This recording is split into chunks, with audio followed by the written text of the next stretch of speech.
قل هذه سبيلي أدعو إلى الله. Assalamualaikum warahmatullahi wabarakatuh. Alhamdulillah kita ketemu lagi di channel pemberantas kemaksiatan kaum muslimin. Dan seperti biasa, sebelum kita masuk ke pembahasan, kami ingatkan untuk kaum muslimin yang belum subscribe ke channel ini, silakan subscribe untuk mendapatkan notifikasi ketika ada video-video yang terbaru yang kita upload di channel ini. Dan untuk yang sudah subscribe, kami ucapkan jazakumullahu khairan katsira. Dan kaum muslimin, kita akan kembali mengangkat sebuah video dari Imam Besar Masjid Al-Akbar Surabaya, Bapak Profesor Dr. Kiai Haji Ahmad Zahro MA Al-Hafidh. Beliau ini adalah salah satu dari tokoh aswaja yang berpemahaman lurus kaum muslimin. Dan ini salah satu tokoh aswaja yang kami kagumi. Karena kalau melihat video-video beliau ini kaum muslimin, tidak sedikit beliau ini yang tidak segan-segan meluruskan pemahaman dan juga amaliyah-amaliyah dari warga aswaja ketika keyakinan dan amaliyah mereka tidak sesuai dengan tuntunan syariat Islam yang benar kaum muslimin. Sudah banyak video-video dari Pak Profesor Dr. Kiai Haji Ahmad Zahro ini yang kita reaksi, yang kita angkat, yang tujuannya adalah untuk saling meluruskan. Terutama meluruskan pemahaman dan juga amalan-amalan orang-orang aswaja kaum muslimin. Karena beliau ini salah satu tokoh aswaja yang bagi kami garis lurus, ya. Tapi bukan garis lurus seperti Pak Kiai Idrus Romli, kemudian Buya Yahya, kemudian Pak Abdul Somad, kemudian Pak Lutfi Basori, ya. Bukan garis lurus yang seperti itu. Kalau dari kelompoknya Pak Idrus Romli, Kiai Lutfi Basori, Buya Yahya, Ustadz Abdul Somad, ya, mereka ini adalah kelompok garis lurus yang hanya capnya saja garis lurus. Akan tetapi pemahamannya ya juga bengkok juga kaum muslimin. Karena mereka memuji-muji para Khabib Ba'alawi. Apalagi ada video yang mereka ini membenarkan daweran para Khabib Ba'alawi, terutama dawerannya Faqih Muqaddam. Yang katanya Faqih Muqaddam ini mi'raj dalam satu hari 70 kali. Itu dibenarkan oleh Pak Idrus Romli, dibenarkan oleh Buya Yahya, dibenarkan juga oleh Pak Lutfi Basori. Meskipun sebenarnya ketika membenarkan, mereka tidak membenarkan secara mutlak. Ada kalanya mereka mengkiaskan, tapi kiasnya kias-kias yang mardud kaum muslimin, kias yang tertolak. Karena nggak sesuai kiasnya kaum muslimin, nggak pas. Tapi ada juga yang membenarkan secara mutlak, seperti Pak Abdul Somad. Ya, Pak Abdul Somad ini membenarkan bahwa di Tarim itu, ya kenapa jalannya tidak diaspal? Bukan karena pemerintahnya miskin, tapi karena mereka ini tidak mau telapak-telapak kaki para wali itu ditutup oleh aspal. Ini bagi kami pembenaran yang konyol kaum muslimin. Membenarkan bahwa di Tarim itu, ya, tanah-tanah di Tarim itu adalah bekas-bekas telapak kaki para wali sehingga tidak diaspal di sana. Bukan karena pemerintahnya miskin. Padahal kalau kita berpikir kaum muslimin, kalau memang disyariatkan seperti itu, Mekah dan Madinah itu lebih layak untuk tidak diaspal. Masjidil Haram, Masjid Nabawi, itu lebih layak untuk tidak direnovasi. Ya, tetap seperti pada zaman Nabi Muhammad SAW. Ya, tetap di sekitarnya padang pasir. Nggak ada marmer, nggak ada macam-macam, nggak ada hotel, nggak ada bangunan sama sekali. Ya. Itu kan konyol kaum muslimin, pemikiran yang konyol. Dan kali ini kaum muslimin kita akan mengangkat video dari Bapak Profesor Dr. Ahmad Zahro, di mana beliau ini ditanya tentang siapa ahli nasab yang ada di Indonesia, dan beliau menjawab ya dengan tegas. Bagi kami tegas ini kaum muslimin. Beliau menjawab bahwa ahli nasab di Indonesia ini adalah Kiai Haji Imaduddin Usman Al-Bantani. Ya, kita lihat videonya kaum muslimin. Ini enak nih nasab nih. Ustaz, lapo? Siapa sebenarnya yang ahli nasab di Indonesia? Enggak itu ya. Ahli nasab di Indonesia yang ahli betul saya tidak tahu. Karena ini ilmu yang sangat jarang. Yang saya tahu dan sangat populer adalah Kiai Haji Imaduddin itu luar biasa.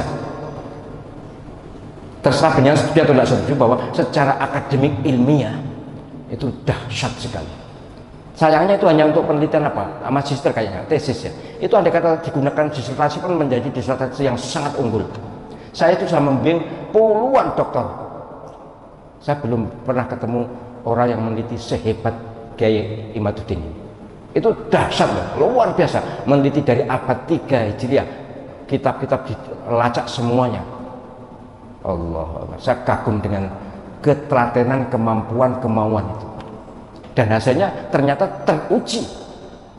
Soal setuju nggak setuju terserah, tapi secara akademik teruji, valid itu siddiq itu benar.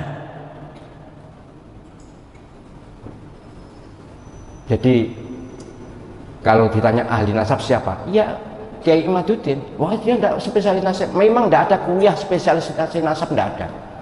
Ya, hanya diketahui dari perilaku ilmiahnya, tulisannya. Orang diketahui keahliannya adalah dari tulisannya. Nggak nulis juga nggak bisa diketahui. Ini kan nulis dia.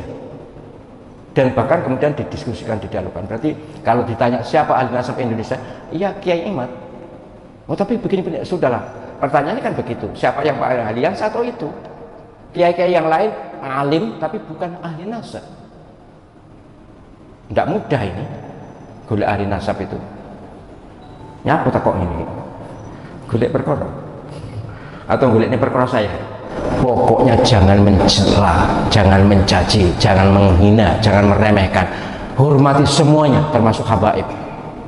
Dan andai kata penyanyi termasuk yang ngikuti pendapat atau arus Kiai Imaduddin yang tidak mengakui bahwa Pak Alawi itu nasab sambung ke Nabi, tetap boleh dipanggil Habib,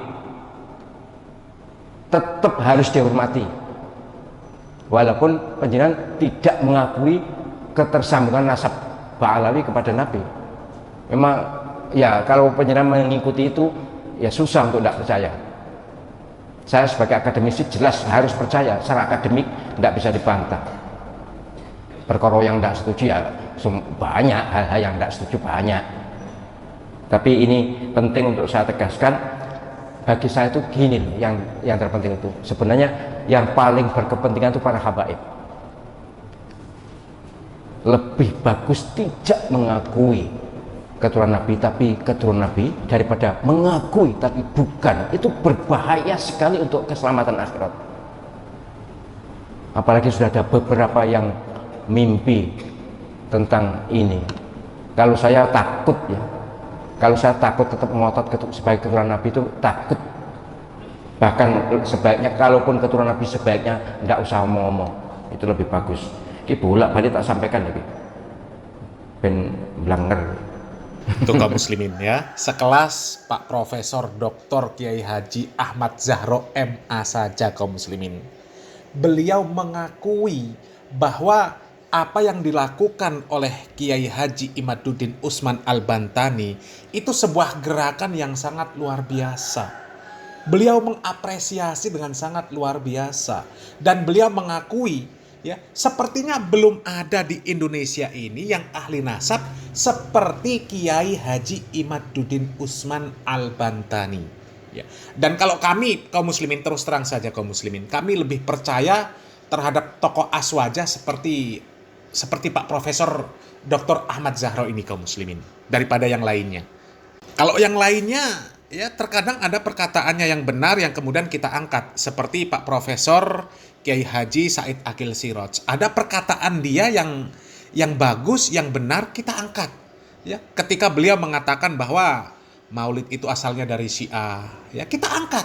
Karena memang klaim dari orang Syiah pun seperti itu juga kita angkat. Tapi kalau kita berikan rating kredibilitasnya untuk diambil ilmunya, kemudian untuk diambil perkataannya, dipercaya perkataannya, kami lebih memberikan rating yang tinggi terhadap Profesor Dr. Kiai Haji Ahmad Zahro ini kaum muslimin.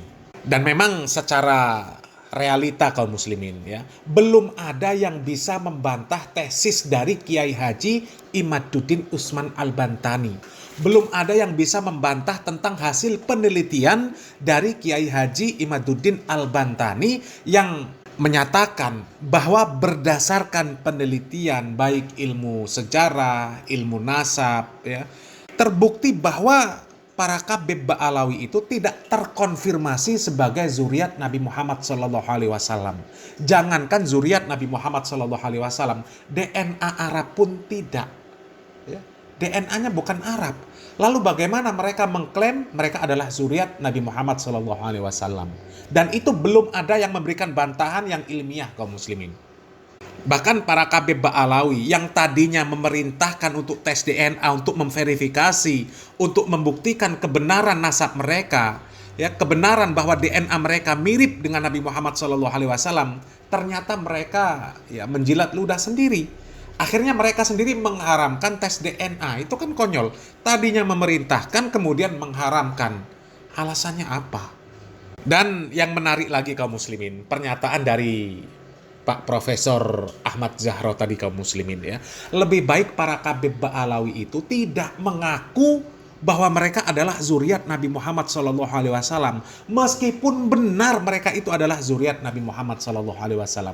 Itu lebih aman, lebih menjaga syariat Islam daripada mereka berkoar-koar mengaku sebagai zuriat Nabi Muhammad SAW, tapi secara akidah, secara ibadah, secara muamalah, secara dakwah tidak mirip sama sekali dengan dakwahnya Nabi Muhammad SAW. Tidak mirip dengan akidah, ibadah, muamalahnya Nabi Muhammad SAW. Bahkan cenderung berbanding terbalik dengan akidah, ibadah, dakwah, muamalah dari Nabi Muhammad SAW. Nabi Muhammad SAW tidak pernah merendahkan orang yang selain Bani Quraisy. Bahkan beliau SAW menyatakan, Allah la fadla li arabiyin ala ajamiyin, wala ajamiyin ala arabiyin, wala ahmar ala aswad, wala aswad ala ahmar illa bittaqwa. Nabi Muhammad SAW tidak pernah mengunggulkan nasab orang Arab dibandingkan orang yang non-Arab. Tidak pernah mengunggulkan orang yang berkulit putih di atas orang yang berkulit hitam. Begitu juga sebaliknya. Kecuali karena ketakwaannya. Begitu juga dengan Al-Quranul Karim. Al-Quran menyatakan, Inna akramakum indallahi atqakum. Setelah Allah Subhanahu wa Ta'ala menyatakan bahwa Allah Subhanahu wa Ta'ala menciptakan kalian dari yang satu, kemudian memperkembangbiakkan menjadi bersuku-suku, berbangsa-bangsa, tujuannya untuk saling mengenal. Kemudian Allah Subhanahu wa Ta'ala mengatakan apa? Inna akramakum indallahi atqakum. Yang paling mulia di antara kalian di sisi Allah Subhanahu wa Ta'ala adalah yang paling bertakwa. Bukan orang Arab, bukan orang Afrika, bukan orang Eropa, bukan. Tapi yang bertakwa kepada Allah Subhanahu wa Ta'ala. Tapi realita para Kabib Ba'alawi ini, berkoar-koar mereka mengaku sebagai zuriat Nabi Muhammad SAW. Mereka ini ingin diakui, mereka ini mengklaim bahwa mereka ini adalah orang yang mulia di atas segalanya. Bahkan yang gila, yang bodoh, yang ahli maksiat, itu dianggap lebih mulia, lebih utama dibandingkan para ulama. Ini konsep dari mana? Ini jelas-jelas bertentangan dengan Al-Quran dan Sunnah. Ya, bertentangan dengan Al-Quran dan Sunnah. Padahal andai pun ya, dakwah mereka, akidah mereka, ibadah mereka, muamalah mereka tidak bertentangan dengan Al-Quran dan Sunnah, maka alangkah lebih baiknya ketika mereka tidak berbangga-bangga diri dengan nasab yang mereka miliki. Apa gunanya berbangga-bangga dengan nasab? Ya, nasab kami menyambung kepada orang-orang yang soleh. Ya, yang dahulu orang yang soleh. Yang jadi pertanyaan yang sekarang ini, yang berkoar-koar ini, soleh apa enggak? Kan seperti itu kaum muslimin. Tapi kalau kita melihat pentolan-pentolan para Kabib Ba'alawi yang menonjol, itu semuanya justru malah merusak agama Islam kaum muslimin. Menutup keindahan agama Islam. Coba lihat, ya, Pak Rizik Syihab, Hanifah Latos, Bahar Smith. Ya, kerjanya apa? Berkoar-koar, menghujat orang yang tidak sepemahaman dengan mereka, ya, menghujat presiden dan lain sebagainya. Ya. Itu menunjukkan bahwa manhaj mereka ini adalah manhaj ahlul bid'ah. Manhajnya Khawarij yang selalu mengkritik pemerintah secara terang-terangan, bukan hanya mengkritik tapi mencaci maki pemerintah. Ya, mudah-mudahan para mukibin segera sadar kaum muslimin, mengikuti orang-orang yang lurus, ya, orang-orang yang berpemahaman lurus seperti Pak Profesor Dr. Kiai Haji Ahmad Zahroni kaum muslimin. Ini tokoh aswaja yang sangat luar biasa ya. Mudah-mudahan apa yang disampaikan oleh Pak Profesor Dr. Kiai Haji Ahmad Zahroni ini bermanfaat untuk kaum muslimin dan bisa menyadarkan para mukibin. Salam waras, salam akal sehat, barakallahu fikum. Wassalamualaikum warahmatullahi wabarakatuh.